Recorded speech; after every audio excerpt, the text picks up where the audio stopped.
Before we start this episode, we have a quick message from our sponsors. We're all bored at home, so now is the time to start that podcast you've always been thinking about. But first, you need a host. Anchor allows you to automatically upload your podcast to Spotify, Apple Podcasts, and other platforms, so you literally don't have to do anything. It makes it super easy for people who are just starting out, like us. You can upload as much audio as you want, and you can also make money from your podcast with no minimum listenership. The best part is it's all for free. The app is super easy to use and allows you to edit your latest episode either on your laptop or on your phone. So what are you waiting for? Download the free Anchor app or go to anchor.fm to get started. Hi everybody, and welcome back to another episode of How Did We Not Know That? My name's Jack. I'm Nat. And today, Nat is going to present on... What are you presenting on? I'm presenting on the Arab Spring today.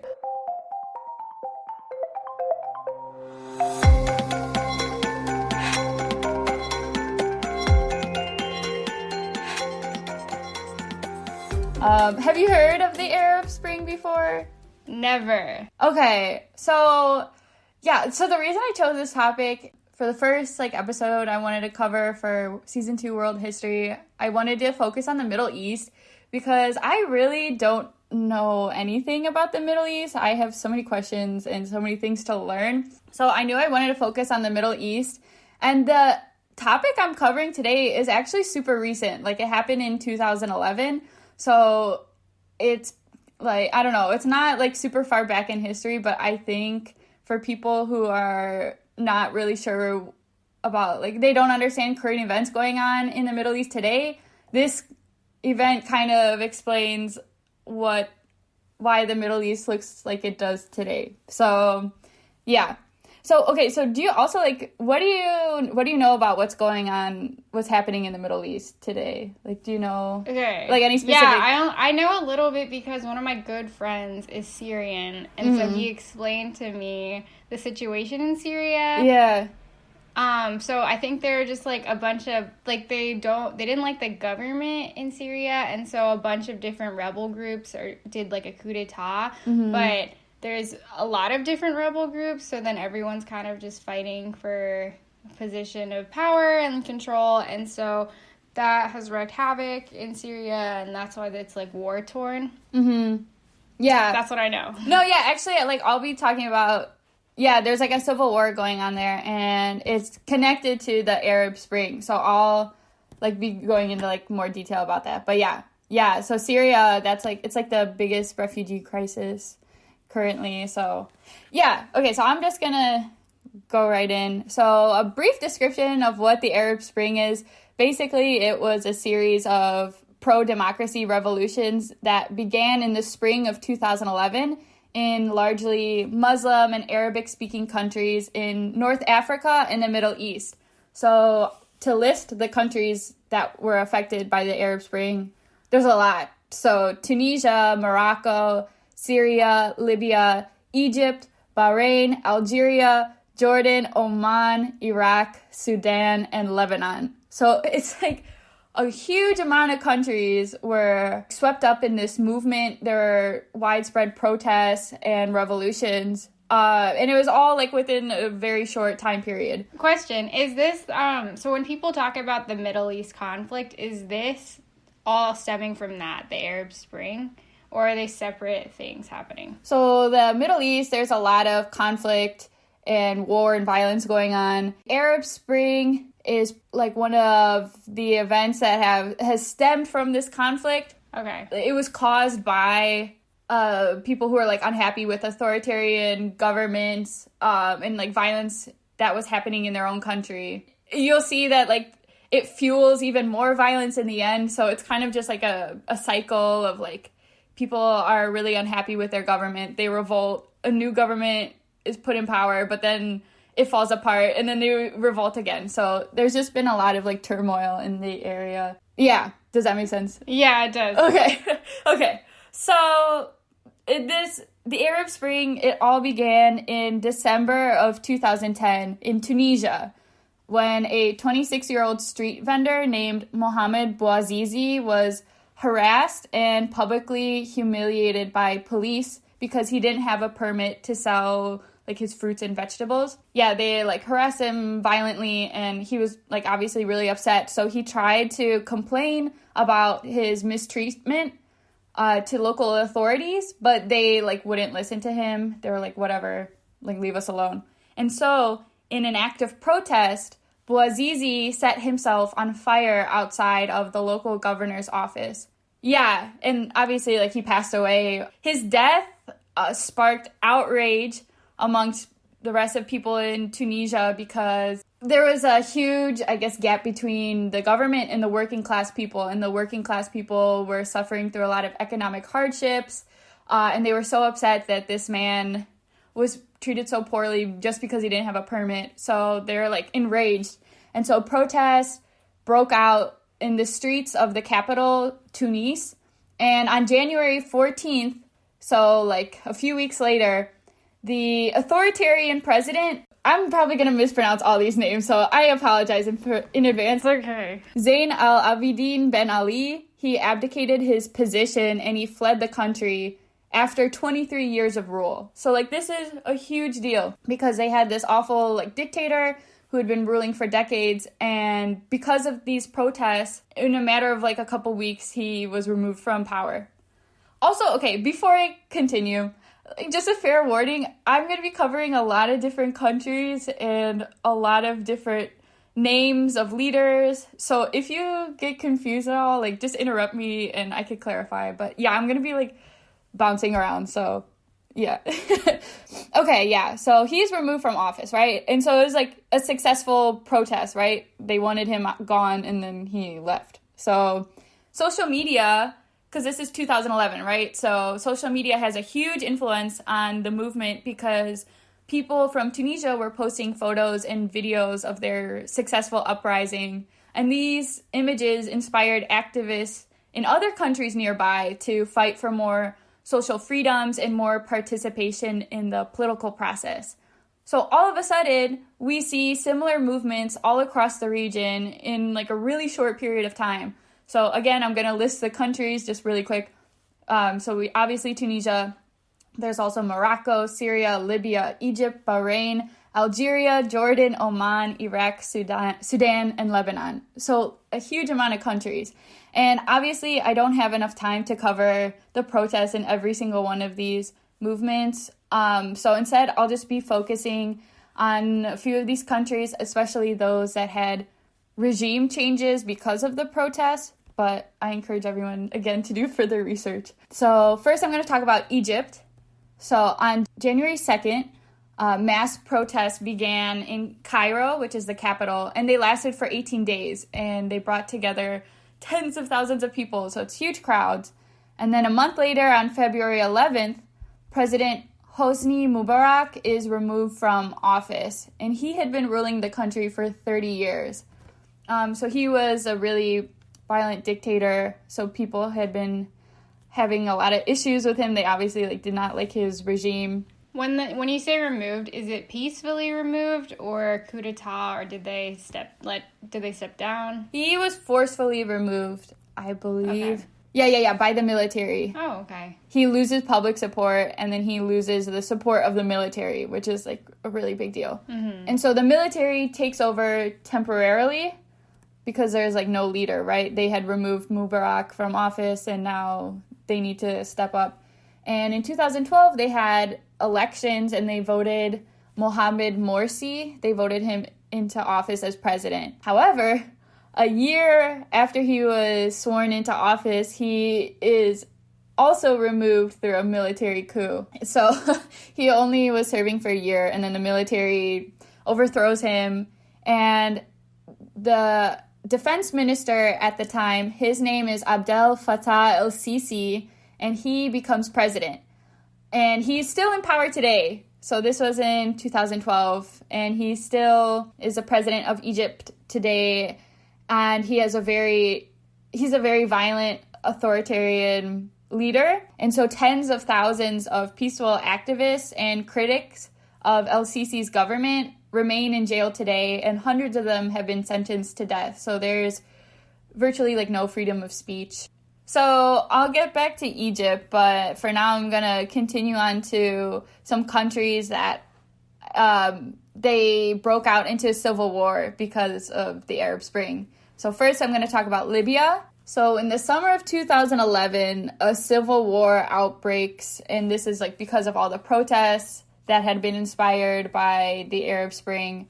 In October of 2011, the authoritarian dictator Muammar Gaddafi, he is overthrown during an extremely violent civil war. He's tortured and he's literally dragged through the streets, and he's executed by opposition fighters. And there was, because of social media, like people were recording these incidents. So video footage of his death was shared on social media and was seen by millions of people online. Wow. So that, like, it just shows you the power of the internet. Yeah, so Gaddafi is overthrown.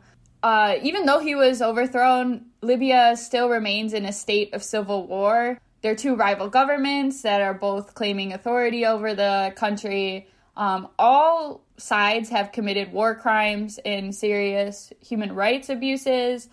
And the people of Libya have suffered terribly through political upheaval, and they have to survive like violence on the streets, as well as limited access to food and resources and healthcare services. And because of this, thousands of people have fled the country, mostly by boat, and they are going to Europe, to other parts of Europe. And so it's like an ongoing refugee crisis. And again, I'll go into more detail in a bit. Yemen is also still currently in a civil war that has its roots in the Arab Spring. Yemen's a pretty young country, aren't they? They're only like 50 or 60 years old, too. I think so, yeah. Yeah, I just know this because I had a teacher whose daughter went to Yemen and came back and brought us hummus and like pita bread, and then told us about Yemen. Really? Wow. Yeah. Oh my god. But it's a young country, so. Yeah, I didn't realize it was such a young country. But yeah, so they're still in a civil war. And so basically, also in 2011, another longtime authoritarian president, his name was Ali Abdullah Saleh. He's overthrown. And then Abdurrahman Mansour Hadi, he assumes power. And so political tensions they continue to grow. Different groups are fighting for control over the country.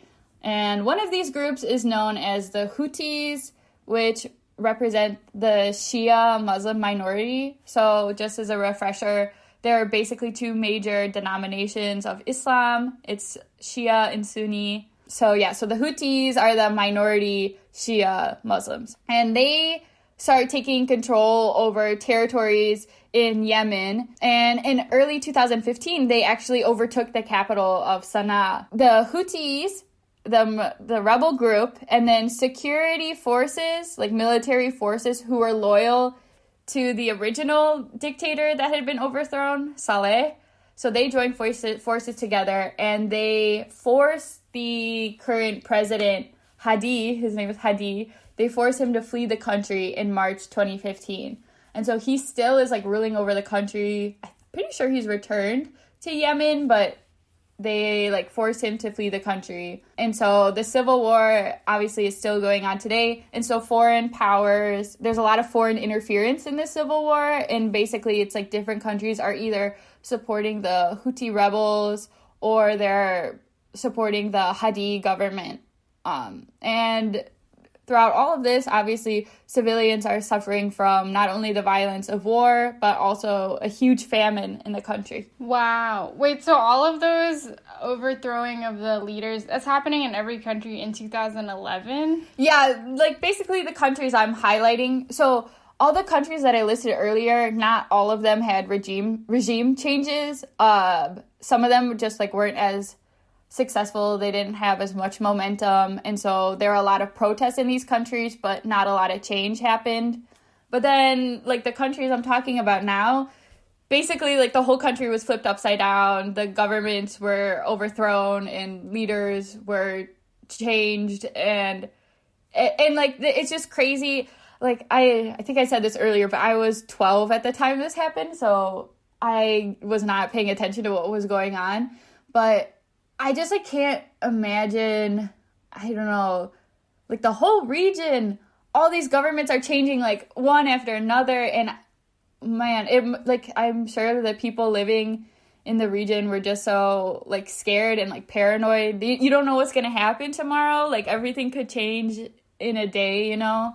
Yeah, can you imagine if we found news that some violent rebel group overtook, like, our president, regardless of how you feel about the president? I'd still be concerned about that happening. Right, and, like, these countries are smaller, and they're all clustered so close together, so it's almost like I'm in Illinois now, so it's like if Wisconsin and then, like, Indiana and Iowa, like, all of a sudden, like, there were, like, revolutions in all these states, and, like, you just see it one after another. It's, like, spreading like wildfire. So it's just such a chaotic time. So, okay, so last I'm going to talk about Syria. So you kind of gave an overview earlier, but just a little more, like, details. So basically in March 15th of 2011, peaceful pro-democracy protests began, but they're met with government opposition. So the Syrian government killed and imprisoned these peaceful protesters.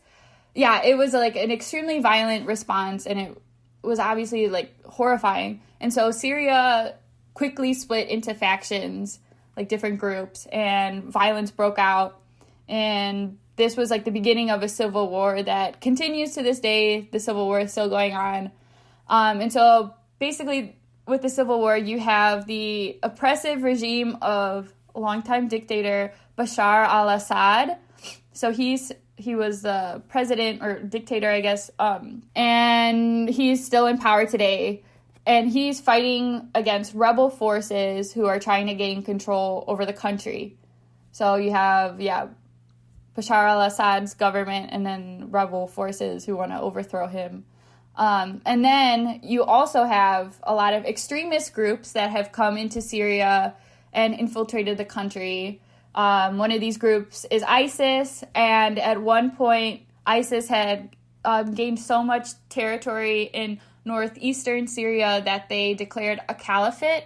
And a caliphate is basically a nation that's governed by Islamic law. So they had all this territory in Syria, and they were like, okay, this is our Islamic nation controlled by ISIS. But the civil war has displaced more than half of all Syrians. So that's about 11 million people. And it's killed up to 500,000 people. It's the largest refugee crisis of the 21st century. And Syrians have been fleeing to seek refuge in Turkey, Greece, and other parts of Western Europe. They're not always met with, like, warm, welcoming arms. And so, even, like, if they stay in Syria, like, they could be killed. If they leave Syria, they are, like, leading a very difficult life. Yeah. And, again, like, all these civil wars that I just mentioned, like, they're still going on today. I think, like, with COVID, we're all kind of preoccupied with that. Like, that's pretty distracting, but it's also, like, something to remember too, that, like, this stuff is still going on. It's not like it gets put on pause because of a pandemic. But so all these, like, civil wars broke out. There were regime changes, there were successful protests, unsuccessful, like, revolutions. And basically Tunisia, where it started with the street vendor, Tunisia is pretty much seen as one of the only successful revolutions of the Arab Spring. That's because in October of 2011, they had their first democratic parliament elections, and then they drafted a new constitution, and this new constitution protects freedom of speech, freedom of assembly, and it also bans torture. So it was, like, a lot of progress. And there are a lot of, like, major human rights improvements. However, it's not perfect yet. Like, there have still been instances of suppression of speech by, like, political opponents, and there have been, like, journalists who have been, like, arrested. So it's not perfect yet, but they had a huge amount of improvement. However, like, the overall movements of 2011 and the Arab Spring in general has been seen as like kind of a failure, because the original goals of these uprisings were to increase social freedoms and increase democratic participation in their government. And sadly, protesters instead saw more war and violence, and there are now like stronger repercussions for people who speak out for a more fair and more open society. So if we ask ourselves like why did these movements fail? Like some people will argue that it's like the incompetence of the revolutionaries or like the transitional leaders, so the leaders that took over after the governments were overthrown. They were like, they failed, like they didn't do a good job, they didn't know what they were doing. However, like myself and a lot of other people argue that the blame can be placed on like the failure of institutions. And so Vox is one of my sources, and they wrote a huge article about like how the failure of institutions was why the revolutions like weren't successful. And so they have a really good quote, so I'm just going to read it. So, democratic transition, it turns out, isn't about whom you can overthrow or whom you replace them with. It's about whether or how you change the vast network of institutions underneath that person. So no matter how many times you topple the dictator, no matter how pure and good your protesters are, it won't be enough. So I really like that quote. And so now, like I guess I'm going to go into more detail about like what does that mean? Like, institutions failed, like that's kind of confusing. So if we let's look at Egypt, just like as a refresher, because I talked about so many different names and countries. So protesters had originally overthrown the dictator Mubarak, right? And so he had been ruling for 3 decades. And over these 3 decades, he basically ensured that no opposition party or civil society institution grew strong enough to challenge him. So, for example, he staffed the Interior Ministry with his supporters rather than, like, effective leaders. So, like, the patronage and spoil system, like we talked about. And then this made it easier, like, this gave way to corruption, right? And then he stripped the judiciary system of its power, and this weakened the rule of law and gave him the power to persecute his political opponents. And so basically he made sure that all these institutions in the government were like very weak and they couldn't support a transition if his regime fell. The only institution that grew stronger was the military. He made the military a lot stronger, and this kind of backfired because he lost public support and then he lost the loyalty of his military. So then the military like overthrew him. So he's overthrown, right? And then the next guy is elected. Morsi is elected into power. But he was pretty much set up for failure because all of these institutions were like, he was starting from below ground zero, because he had to like rebuild all these institutions. Like there's corruption throughout the government, and so you kind of have to rebuild everything, and that's a really difficult task. So he failed, and instead of like democratically electing a new president, like these institutions were too weak to prevent further revolution, so he was overthrown by the military in a coup. So like, does that make sense? Yeah. Wait, which country is this again? This is Egypt.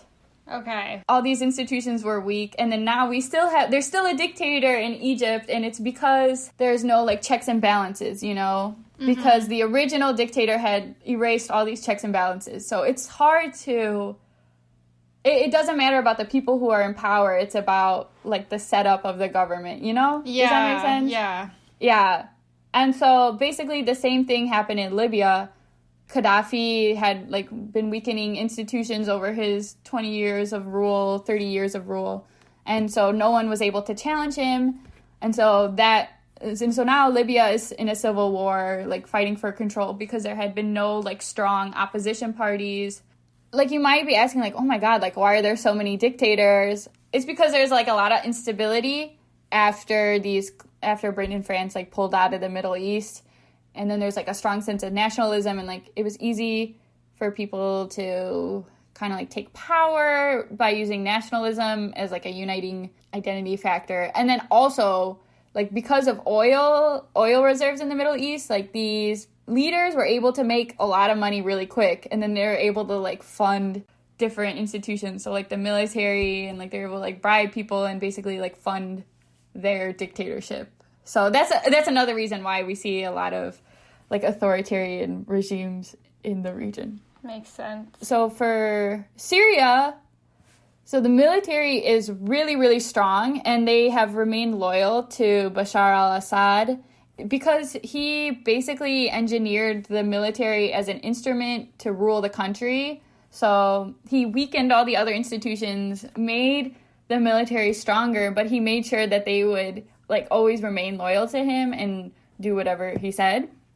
And because of this, Syria is pretty much the worst case scenario because like there's a brutal, evil dictator that has like a good amount of territory, and he's attacking civilians, and he remains in power. But there's also a power vacuum in the territory that he lost, and that has opened the door for ISIS and other extremist groups to infiltrate the country. So it's like, that's why it's such a violent situation, and that's why it hasn't been resolved yet. It's just like literally the worst case scenario. And then so if you're asking yourself, so why did Tunisia succeed? Why were they like the only country to succeed? Basically, their first post-revolutionary government had remained stable. And when the people started disagreeing with their leader, he was defeated in the polls rather than through a coup. Like, they just voted him out of office after his term was up. Yeah, did any of the other countries write constitutions? No, I think Bahrain, they have a constitutional monarchy, and I think they tried to draft a new constitution, but I'm pretty sure Yeah, I feel like writing it down helps. Just like studying other countries. Yeah. When you have a constitution and you write, like, okay, this is how the government should be formed. But I don't know. That's not to, like, diminish what happened in Egypt. But, yeah, I feel like the one differing thing you told me is that Tunisia had a constitution that outlawed certain elements. Yeah, like, they were able to draft a constitution, but that's because they had stronger civil institutions before the protests began. So, like, they did have a dictator, but they still had strong, like, opposition parties, and they had, like, human rights groups and, like, lawyers and, like, clerks, like, were still strong and present, and, like, that's a really big deal because, like, those people were able to, like, come together and diffuse political tensions. They were able to write a new constitution, and then they were able to continue with, like, fair elections because they had, like, these strong institutions. I know I'm, like, repeating myself, but... No, that makes sense. How does one diminish the power of an institution? Do you just remove funding? Yeah. Well, like, kind of like what I guess, like, using Egypt as an example again, like, he just replaced all the government officials with his supporters, so it was, like, super corrupt. So there's no one who's, like, knows what they're doing. Like, no one who's, like, an expert at their job. It's not, like, the people who are, like, leading the country are not necessarily, like, the best people. They're just, like, people who gave him money, right? Yeah. And so there's, like, so much corruption. And so now it's like, okay, we have to, like, fill all these government roles, but, like, how do we do that? If you replace, like, all your country's judges with, again, like, supporters or, like, people that you could pay off, then there's no, like, judicial system. And so basically it's like you're replacing the entire government with people it's like the patronage system, but, like, extreme, you know? I guess how would you even rise up against that?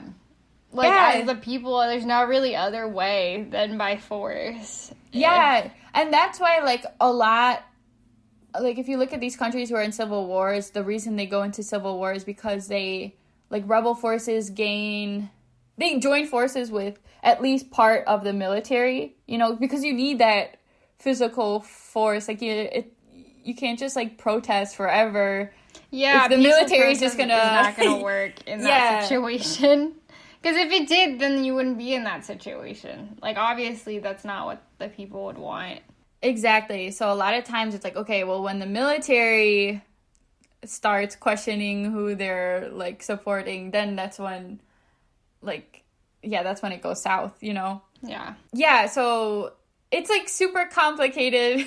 And obviously there are a lot of different reasons why certain countries succeeded and certain, like, most countries didn't. But that's kind of just, like, my oversimplification of, like, oh, blame it on the institutions. But obviously there's a lot of other factors. But basically, like, what we learned and what we saw from the uprisings in the spring of 2011 is that, like, there's mass demonstrations and peaceful protests are actually really powerful and can result in change. And it really showcased the ability of social media to fuel protests and, like, also communicate the goals of the protesters to the outside world. I think that's kind of why it spread so quickly and it was so far-reaching, was because, like, social media, you could reach the whole world, you know? Finally, it showed autocratic governments and the rest of the world that millions of people living in Islamic nations believe in free expression and democratic governance. And, yeah, basically, like, what started as a single act of protest from, like, one individual resulted in a huge movement that, like, spread across an entire region. And that's basically the Arab Spring. It's really complicated. There's a lot more to talk about, but hopefully that kind of gives people, like, some background on what's going on today. Yeah, no, definitely. That's, like, the tip of the iceberg into what's happening in the Middle East. And... Yeah. And also, like, I just want to, like, before we end, I just want to say, like, I don't know, I feel like the region is extremely diverse and like, the situation varies extremely, like, between each country. And I kind of chose to focus on countries that, like, were in similar situations with, like, civil war and regime changes. But, like, that's not what all of the Middle East looks like. And it's not just all, like, war-torn. Not everyone is suffering. And, yeah, each country is very different. So, I don't mean to oversimplify with this, but... Yeah, no, I think you did good. Good job on trying your best with the name pronunciation. Hopefully we did. We got some of those right. Hopefully at least one. Thank you, Nat, for presenting on the Arab Spring. And yeah, we learned a lot. And I hope that we can continue talking about different events in the Middle East so we get a more diverse perspective on what's happening. Because I, for one, I think of it as a monolithic area. And it's definitely not in any sense. So this will be a good opening topic for us. Thanks for listening, everyone. Bye. This has been an episode of How Did We Not Know That? If you liked it, don't forget to subscribe to us on Apple Podcasts, Spotify, or wherever you get your podcasts from. You can also follow us on all social media, including YouTube, at How Did We Not Know That? If you thought our podcast was low quality, we know. We thought so too. Help us improve the podcast by contributing to our Patreon. Thank you for listening, and see you guys next week.